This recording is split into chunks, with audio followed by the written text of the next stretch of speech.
dans le 17-19.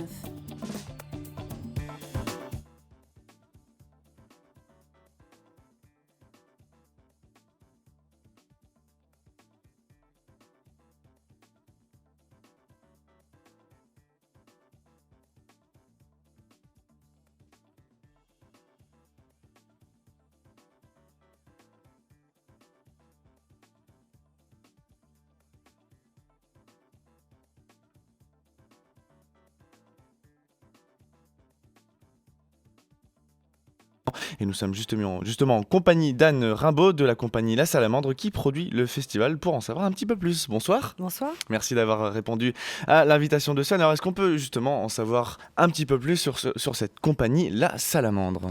Donc nous, on est une compagnie de marionnettes qui est basée à La Chapelle-sur-Erdre. Notre marionnettiste Samuel Le Petit, qui est aussi sculpteur, fait principalement de la marionnette à fil, et voilà, qui sont sculptés en bois. Ils tournent dans toute la France, en festival, en salle, à l'étranger. Et cette année, il a réalisé l'année dernière une grande marionnette géante d'une menthe religieuse qui sera présentée au festival. Donc vous êtes vraiment spécialisé dans le spectacle de marionnettes, rien d'autre ? Non, c'est ça. Et voilà, oui, bien sûr, la marionnette. Alors dans le programme de Saperlipopette, c'est un festival donc de marionnettes, on le rappelle, mais aussi d'objets articulés. Alors quelle est la différence entre ces deux termes ? La marionnette, c'est vraiment en fait un personnage, c'est un objet, hein, bien sûr, mais qui représente un personnage et qui est manipulé pour devenir vivant, quoi. Alors que le théâtre d'objets, lui, se sert des objets et de ce qu'il nous raconte pour nous raconter des histoires. Ils peuvent aussi être manipulés comme des personnages, hein, les objets. Et ce sont des cousins, un petit peu, les deux. Et tous les deux connaissent depuis une dizaine d'années, ou même un peu plus, un grand renouveau et une grande créativité et diversité qui nous intéresse beaucoup. Donc finalement, on ne peut pas juste s'arrêter à l'exemple de la marionnette, c'est vraiment un festival autour du spectacle et de la manipulation, C'est ça. de la manipulation en général. Oui, exactement, la manipulation d'objets en général, et puis d'images aussi. Enfin, voilà, il y a plein d'autres formes artistiques qui viennent aussi s'immiscer dans les spectacles. Justement, le festival est né de cette envie de montrer un petit peu tous les aspects de la manipulation d'objets. Tous les aspects, aussi les techniques différentes, les nouveautés, l'inventivité de cette discipline, et puis dépoussiérer un petit peu peut-être l'image qu'on peut en avoir de la marionnette traditionnelle, et montrer qu'aujourd'hui il y a des tas de possibilités.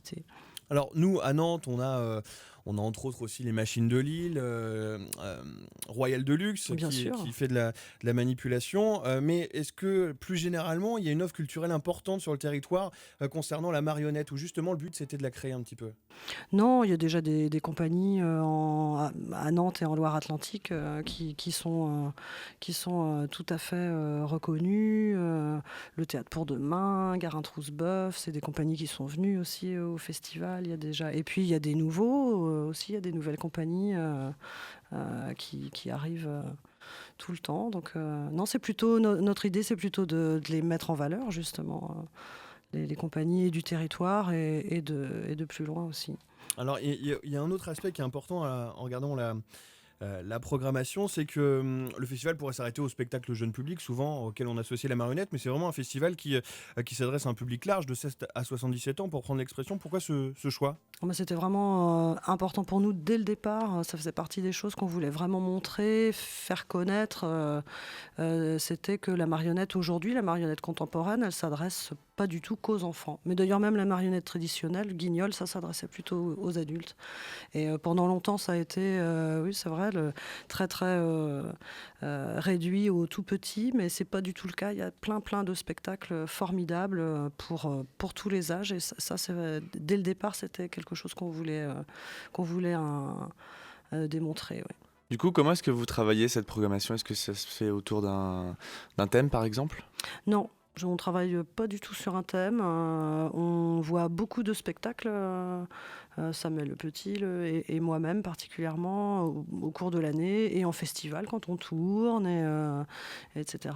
Et c'est réellement au coup de cœur qu'on fait la sélection.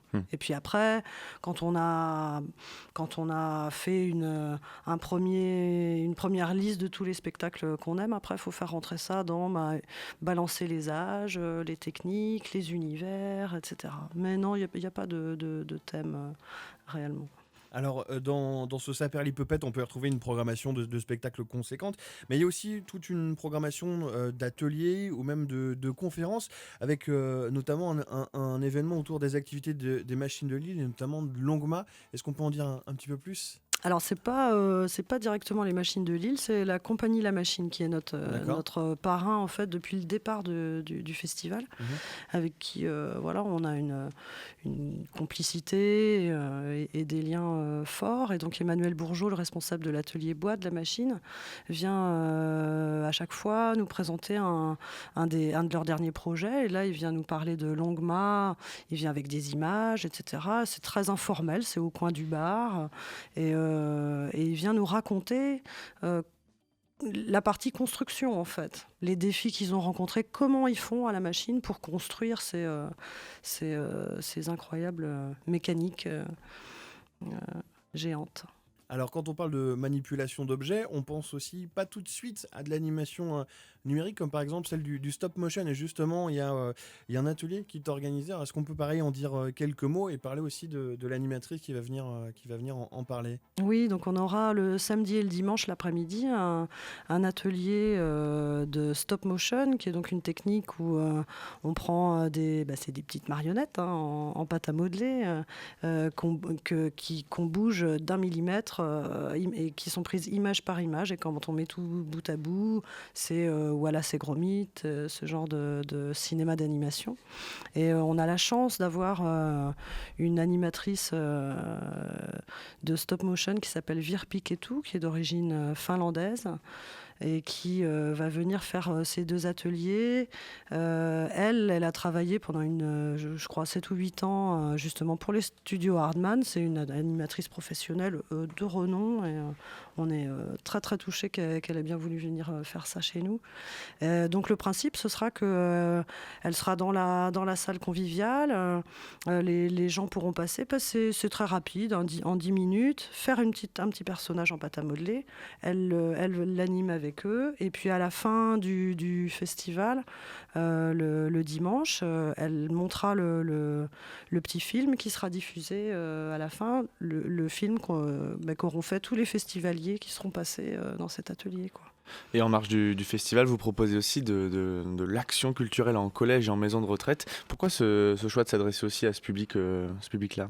Alors justement, parce que c'est, par exemple, les collèges, c'est un public qu'on essaie de toucher depuis longtemps, parce qu'a priori, c'est pas une tranche d'âge qui se sent très concernée par la marionnette, et qui aurait plutôt tendance justement à se dire bon, c'est bon pour moi, etc. Alors que justement, il y a plein de spectacles vraiment intéressants pour cette tranche d'âge-là. Et là, on a la chance d'avoir un spectacle de la compagnie des Maladroits, qui est une compagnie nantaise, qui fait du théâtre d'objets, qui présente un spectacle qui s'appelle Frères, avec du sucre et du café, qui est vraiment formidable.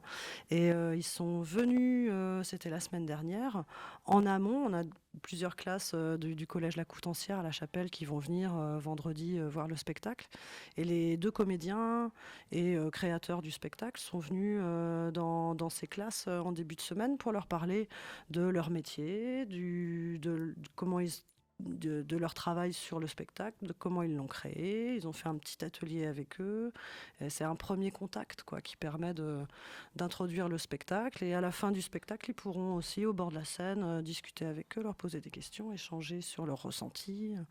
Donc c'était un très bon moment partagé en début de semaine dernière.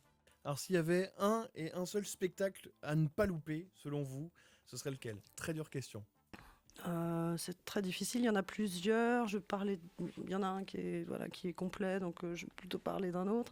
Paper Cut de Yael Razouli, qui est une Israélienne et qui viendra vendredi et samedi soir à 20h30. C'est une artiste vraiment unique parce qu'elle est aussi chanteuse de jazz et que donc dans son spectacle, elle est très bonne comédienne et excellente manipulatrice. C'est du théâtre de papier.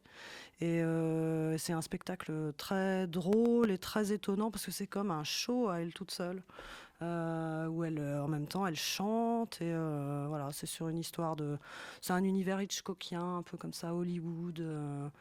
C'est pour les gens qui aiment le cinéma des années 50. Et puis, même si on n'est pas particulièrement. C'est très décalé. Et, c'est un chouette spectacle. C'est une belle découverte. Ouais.